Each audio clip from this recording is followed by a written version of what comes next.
Mwaramutse nanone bene data ndetse na bashiki bacu, inshuti n'abavandimwe, twongeye kubasuhuza tubifuriza igitondo cyiza.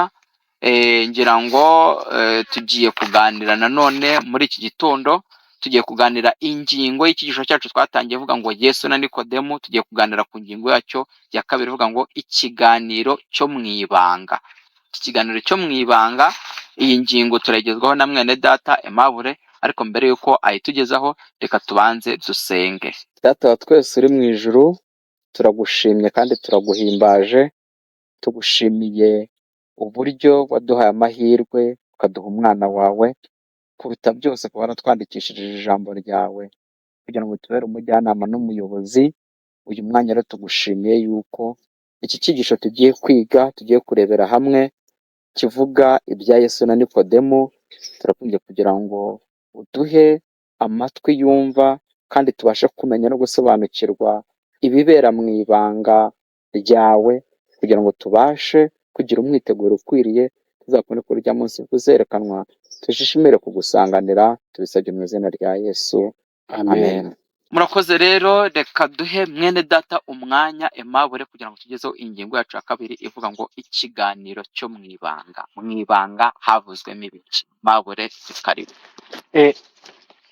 Ingingo y'uyu munsi yo kuwa kabiri ivuga ngo ikiganiro cyo mu ibanga, tugiye gukomeza tuyirebera hamwe, ariko mwibuke ingingo y'ejo. Ejo hashize twabonye iby'umugabo w'ikimenywa bose ukuntu ashakishije Yesu. Twabonye ko Nikodemu nubwo ari umukristo ushimwa, ariko abonye ko ubukristo bwiza budahagije, ko akwiriye kugirana umubano wimbitse na Yesu, nuko ajya kumushaka.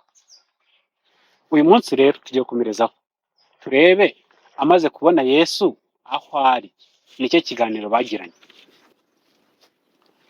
Ikiganiro cyo mu ibanga, gature ikibazo cya A. Ni iki kigaragaza ubwenge buhugutse bwa Yesu mu kwakira uwari umugendereye muri ayo masaha y'ijoro? Nimureke dusome muri Zaburi ya 31 umurongo wa 20 na 21. Uyu murongo wo muri Zaburi 31 haravuga hati, umurongo waho wa 20 haravuga hati, mu bwihisho bwo mu maso yawe niho uzabahisha inama mbi z'abantu, uzabahisha mu ihema gutongana kw'indimi. 21, Uwiteka ahimbarizwe kuko yanyerekeye imbabazi ze zitangaza mu mudugudu ufite igihome gikomeye. Arakoze cyane mwene data.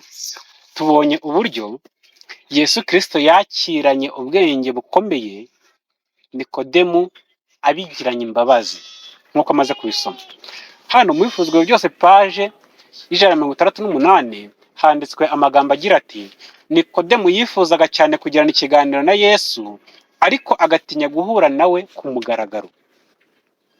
Byari kuba bikojeje isoni umutegetsi wo mu Bayuda gushyikirana no kujyana urugwiro n'umwigisha utazwi neza, kandi urwo ruzinduko rwe iyo ruza kumenyekana mu bagize urukiko rukuru rw'Abayuda, bari kumukwena no kumwamagana.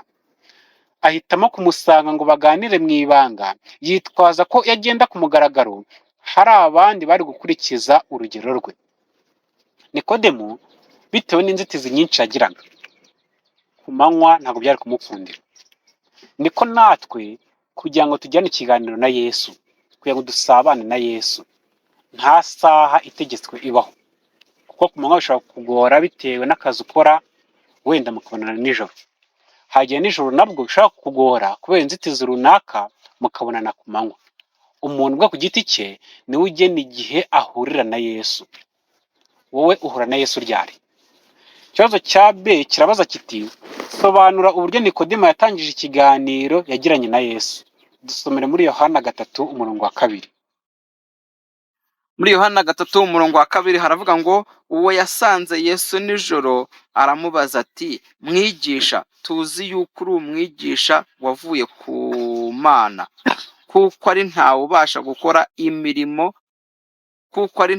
gukora ibimenyetso ujya ukora keretse Imana iri kumwe nawe. Mwumvise ko Nikodemu atangije ikiganiro?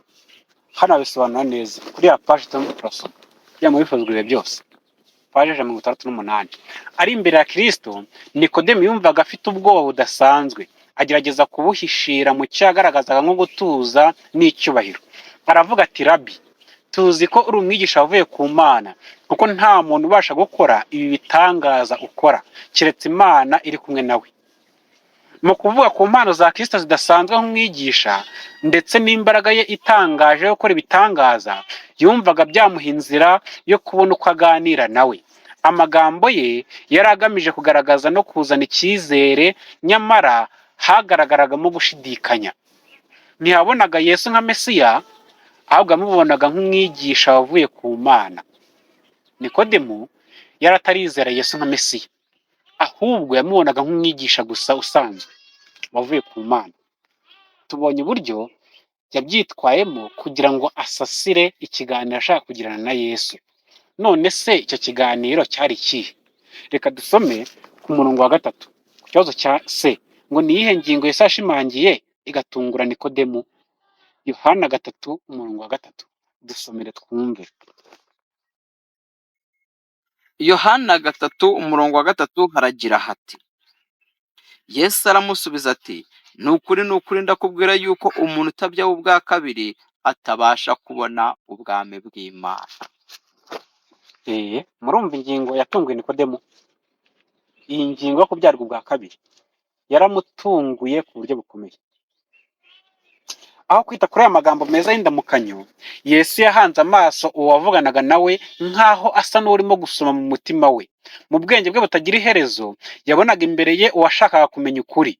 Amenya umugambi w'uruzinduko rwe, maze mu gushaka gushimangira icyizere cyari mu bitekerezo by'umuteze amatwi, ahita arasa ku ntego, amubwira akomeje nyamara yitonze ati, ni ukuri ndakubwira yuko umuntu utabyawe ubwa kabiri atabasha kubona ubwami bw'Imana. Nikodemu yari yaje kumukiza atekereza kujyana ikiganiro nawe, ariko Yesu amushyirira ku mugaragaro urufatiro rw'amahame y'ukuri. Ni muri Fuzwe yose paje 68 kugeza ku 171. Ingingo ikomeye Yesu yabwiye Nikodemu nyamara ikamutungura nta yindi, ni ingingo yo kubyarwa ubwa kabiri, kuvuka ubwa kabiri.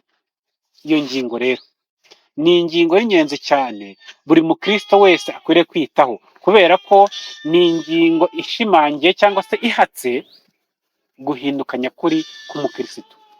Kubw'ibyo rero dukwiye kwiha agaciro, kubera ko nta muntu n'umwe utavutse ubwa kabiri uzigera ujya mu ijuru. Ni Yesu abyivugiye ati, nutavuka ubwa kabiri ntushobora kubona ubwami bw'Imana. Kubw'ibyo rero buri wese muri twe akwiriye kwita cyane kuri iyi ngingo, akamenya adashidikanya niba yaravutse ubwa kabiri. Murabizi ko kuvuka ubwa kabiri nta kindi ari uguhinduka rwose. Rero Uwiteka Imana dushoboze guhinduka ibiremwa bishya kugira ngo natwe tuvuke ubwa kabiri. Reka twumve kimwe na data umugabo yabivugaho kugira ngo tubone gusoza ingingo y'uyu munsi. Arakoze umuvandimwe kumpa umwanya. Hano ikigaragara ko nuko ikiganiro cyo mu ibanga cyabaye hagati ya Nikodemu n'umukiza wacu, yamurasiye ku ntego. Hano bigaragara ko Nikodemu ibintu bigendanye n'ibigaragara yarabyubahirizaga kandi mu buryo bwose bushoboka, ariko yari akeneye kuvuka ubwa kabiri. Niyo mpamvu ariho Yesu yarashe kugira ngo abashe kubona ubwami bw'Imana. Kandi twibuke neza yuko Yesu yavuze ngo ubwami bw'Imana buri hagati muri mwe. Iyo rero Nikodemu aza gucikwa n'aya mahirwe, ntabwo yari kubona ubwami bw'Imana, kuko Kristo n'ubundi bwo yari yaje kwimika. Niyo mpamvu iramubwiraga ati, rero nutabyarwa ubwa kabiri ntabwo uri bububone. Ariko yaje gusobanukirwa n'icyo Yesu amubwiye, yemera kubyarwa ubwa kabiri. Mpamya neza yuko ubwami bw'Imana yabukubise amaso. Arakoze cyane. Dusoreje ahangaha ingingo y'uyu munsi, gusa tuzirikane neza yuko ikiganiro cyo mu ibanga buri mukristo wese akwiriye kujya kigirana na Yesu, tukagira amasengesho mu rwiherero, tugasabana n'Imana, buri wese agasabana n'Imana ku giti cye kandi mu buryo we ubwe yumva ko asabanye na Yesu bonyine. atari rusange. Uwiteka Imana abidushoboze mu izina rya Yesu.